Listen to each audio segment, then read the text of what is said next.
اللهم صل على محمد وآل محمد. اعوذ باللہ من الشیطان الرجیم. بسم اللہ الرحمن الرحیم. الحمد للہ رب العالمین وصلی اللہ علی سیدنا محمد وآلہ الطاہرین. محترم ناظرین، تاریخ فلسفہ اسلامی کے حوالے سے ہمارا یہ سلسلہ چل رہا ہے. ابن سینا کے فلسفی نظریات کے حوالے سے آج ہم مختصر ڈسکشن کریں گے. یقیناً آپ جانتے ہیں کہ فلسفی حوالے سے جناب ابن سینا مشائی مکتب کے پیروکار ہیں. مشائی مکتب وہی ہے جس مکتب سے جناب ارسطو تعلق رکھتے ہیں، جناب فارابی جس مکتب سے تعلق رکھتے ہیں. ابن سینا نے ان دونوں کے نظریات سے بھرپور استفادہ کیا. ان کے آراء کی تشریح اور ان کے آراء کی تبیین کے حوالے سے ابن سینا کا بہت اہم اور بڑا کردار رہا ہے.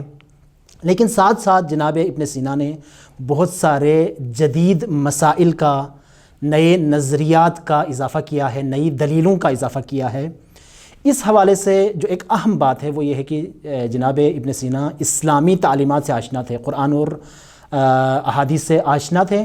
لہٰذا وحی کی جو تعلیم تھی اس سے استفادہ کرتے ہوئے جناب ابن سینا نے فلسفے کو غنی کرنے میں اپنا کردار ادا کیا. جس طرح سے فلسفی تعلیمات سے استفادہ کرتے ہوئے جناب ابن سینا نے خود قرآن اور سنت کی تشریح میں بھی اہم کردار ادا کیا ہے. واضح سی بات ہے جناب ابن سینا کے تمام تر فلسفی نظریات کو پڑھنے، ان کو سمجھنے، ان کے حوالے سے بحث کرنے کے لیے کافی لمبا عرصہ چاہیے، ایک بڑی مدت چاہیے.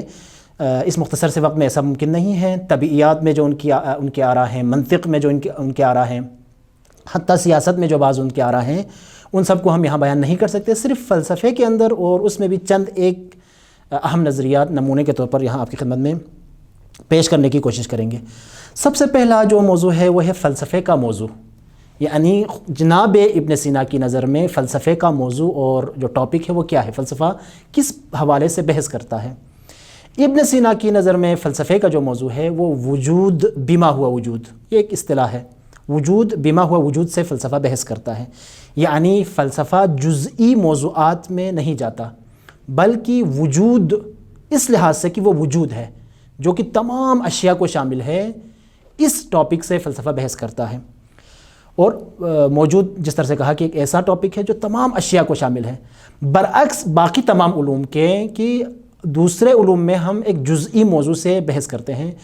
مثلا بطور مثال میڈیکل میں ہم انسانی جسم سے جو ہے، جو ایک کلی چیز نہیں بلکہ ایک جزئی چیز ہے، ایک خاص اسپیسیفک چیز ہے، اس سے ہم بحث کرتے ہیں. ریاضیات اور طبیعیات میں اسی طرح سے ہے. مثلا ریاضیات میں کمیت سے جو ہے وہ بحث ہوتی ہے. طبیعیات میں مثلا جسم سے یا آپ کہیں میٹر اور انرجی سے جو ہے وہ بحث ہوتی ہے. لیکن فلسفے میں یہ نہیں ہے. فلسفے میں وجود بما ہوا وجود جو کہ ایک کلی چیز ہے جس میں اس کائنات کی تمام چیزیں جو موجود ہوں وہ سب شامل ہے. فلسفے کا موضوع یہ ہے. یہ جناب ابن سینا نے بیان کیا تھا. اور اس میں یقینی سی بات ہے کہ فلسفے کا ایک خاص معنی جو ما بعد الطبیعہ کے معنی میں ہے، جس معنی میں جناب ارسطو نے جو ہے فلسفے کو استعمال کیا تھا، اسی معنی میں جناب ابن سینا نے فلسفے کا جو اصطلاح ہے اس کو استفادہ کیا ہے. ایک اور جو بحث ہے وہ ہے علت کی بحث اور علت کی اقسام. اس حوالے سے انتہائی اختصار کے ساتھ جناب ابن سینا نے جس طرح سے ان سے پہلے والے فلسفیوں نے بھی کہا کہ علت کی 4 قسمیں ہیں. 2 داخلی علتیں ہیں کسی بھی چیز کی، 2 بیرونی اور خارجی علتیں ہیں. جو داخلی علتیں ہیں وہ مادہ اور صورت ہے، علت مادی اور علت صوری جن کو کہا جاتا ہے. اور جو خارجی علتیں ہیں وہ علت فاعلی اور علت غائی ہیں. البتہ اس میں یہ جو 4 علتیں ہیں یہ عام طور پر جو مادی چیزیں ہیں ان کے لیے ہوتی ہیں. جو غیر مادی چیزیں ہیں ان میں ممکن ہے ان میں سے بعض علتوں کی ضرورت نہ ہو. بطور مثال اگر ہم ایک کرسی کو مد نظر رکھیں، اس کرسی کے لیے ایک تو لکڑی چاہیے جو کہ اس کا مادہ ہے. اس کے بعد اس کرسی کی ایک خاص شکل و ہیئت ہوگی جو کہ اس کی صورت ہے. کرسی بنانے والا ہوگا جسے علت فاعلی کہا جاتا ہے جو کہ ترکھان ہے مثلا ہماری اس مثال میں. جبکہ ایک غایت ہے، ایک مقصد ہے، ایک ہدف ہے جس کے لیے کرسی بنائی جا رہی ہے. مثلا اس کرسی پر بیٹھنے کا جو شوق ہے، اس کو کہا جاتا ہے علت غائی۔ یہ چار چیزیں عام طور پر کسی بھی فعل میں، کسی بھی چیز میں یہ چار علتیں موجود ہوتی ہیں۔ علت کی ان اقسام سے بحث کیوں ضروری ہے؟ در حقیقت اس بحث سے ہم خدا کی معرفت یعنی معرفت الہی کی ابحاث میں، اسی طرح سے کائنات کی معرفت جب ہم اس جہان کے حوالے سے جب ڈسکشن کرتے ہیں تو اس بحث سے وہاں استفادہ کیا جاتا ہے۔ مثلا خدا اگر علت ہے تو اس کائنات کے لیے کس قسم کی علت ہے، کون سی علت ہے، خدا کے کام کی کون سی علت ہے، کون سی غایت ہے اگر علت غائی کی بات کریں، یعنی علت غائی کے لحاظ سے۔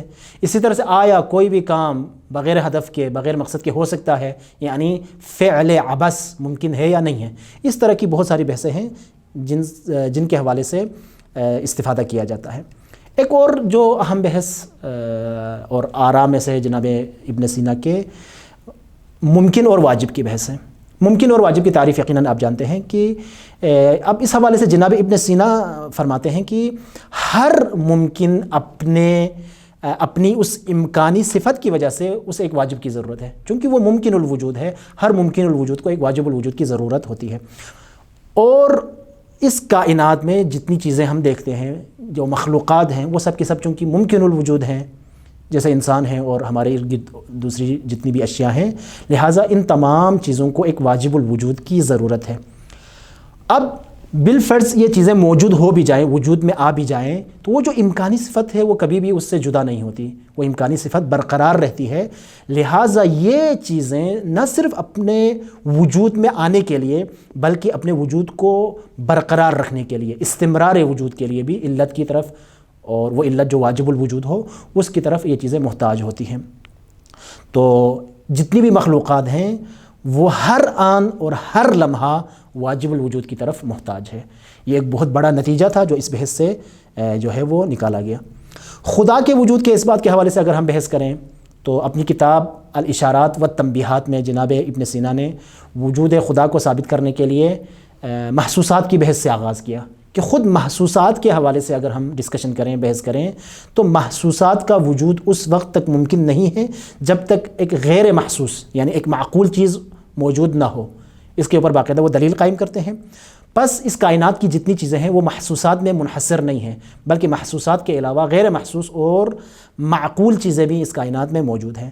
اور خدا کا وجود چونکہ ایک غیر محسوس یعنی جو ظاہری حواس سے درک نہیں ہو سکتی، اس طرح کی ذات ہے خدا کی ذات، تو اس طرح سے جناب ابن سینا نے خدا کے وجود کو ثابت کرنے کے لیے ایک راستہ اور زمینہ ہموار کیا، اور مختلف دلیلیں قائم کی ہیں، لیکن ان میں سے صرف ایک دلیل کی طرف اشارہ کریں جس دلیل کا نام برہان صدیقین خود ابن سینا نے رکھا۔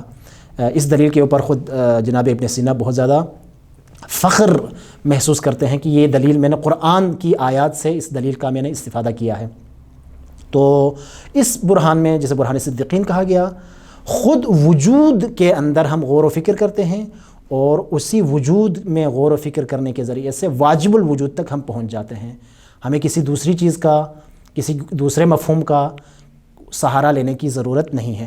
انتہائی اختصار کے ساتھ اس دلیل کو اگر ہم بیان کریں تو پہلا مقدمہ یہ ہے کہ وجود ہے، یعنی وجود کا کوئی بھی انکار نہیں کر سکتا۔ جو وجود کا انکار کرے گا وہ پھر سوفسطائی ہوگا، کوئی بھی عاقل شخص وجود کا انکار نہیں کر سکتا۔ یہ پہلا مقدمہ۔ دوسرا مقدمہ یہ ہے کہ جو بھی وجود ہے وہ یا تو ممکن ہے یا واجب ہے، کوئی تیسری صورت نہیں ہو سکتی، چونکہ جو ممتنع ہوگا اس کا تو وجود ہی نہیں ہوگا۔ اگر وجود ہے تو وجود یا واجب ہے یا ممکن۔ یہ دوسرا مقدمہ۔ تیسرا مقدمہ یہ ہے کہ اگر وجود جس کا ہم نے ابھی کہا کہ وہ وجود ہے، اگر وہ واجب الوجود ہے تو یہی تو ہمارا مطلوب ہے، بس واجب الوجود کا وجود ثابت ہو جائے گا۔ اگر واجب الوجود نہیں ہے تو وہ ممکن الوجود ہوگا، اور یہ بات پہلے بھی ہم کہہ چکے ہیں کہ ہر ممکن الوجود کو واجب الوجود کی ضرورت ہوتی ہے۔ لہٰذا اگر آپ کسی بھی وجود کو مانتے ہیں تو اس وجود کو ماننے کا نتیجہ یہ ہے بالواسطہ یا بلا واسطہ کہ آپ ایک واجب الوجود کو بھی حتماً مان رہے ہیں۔ اس برہان کا نام برہان صدیقین ہے۔ اس برہان کے ذریعے سے ہم خدا کے وجود کو، جسے فلسفے کی زبان میں واجب الوجود کہا جاتا ہے، ثابت کرتے ہیں۔ ایک اور اہم بحث توحید الہی کی بحث ہے، یعنی خدا کا وجود ایک ہے، ایک سے زیادہ نہیں ہو سکتا۔ جو واجب الوجود ہے وہ صرف ایک ہو سکتا ہے، ایک سے زیادہ نہیں ہو سکتا۔ یہ عقلی طور پر ہم بات کر رہے ہیں۔ اس حوالے سے بھی توحید الہی کو ثابت کرنے کے لیے جناب ابن سینا نے متعدد دلیلیں قائم کی ہیں، اور بہت خوبصورت دلیلیں ہیں، پیچیدہ دلیلیں ہیں، بہت باریک نکات ان میں بیان کیے گئے ہیں، جن میں عام طور پر جناب ابن سینا مختلف اور متعدد احتمالات کو مطرح کرتے ہیں اور ان میں سے باقی تمام احتمالات کو ایک ایک کرتے ہوئے رد کرتے ہیں، اور آخر میں جو ایک احتمال بچتا ہے وہ وہی توحید کا احتمال ہے، اس کو وہ ثابت کرتے ہیں۔ بطور مثال ایک دلیل صرف یہاں پر آپ کی خدمت میں پیش کروں، جناب ابن سینا خداوند متعال کی توحید کے حوالے سے اس طرح سے دلیل قائم کرتے ہیں: ہر چیز جب تک متعین اور متشخص نہ ہو وہ چیز موجود نہیں ہو سکتی۔ یہ فلسفے کا ایک قانون ہے، جو بھی موجود ہوگا وہ متعین ہوگا، متشخص ہوگا، یعنی اس میں ابہام کی حالت نہیں پائی جائے گی۔ اب جس وجود کو ہم نے واجب الوجود کہا، جس کے وجود کو ہم اوپر ثابت کر کے آئے ہیں، وہ واجب الوجود حتماً متعین ہوگا، حتماً متشخص ہوگا۔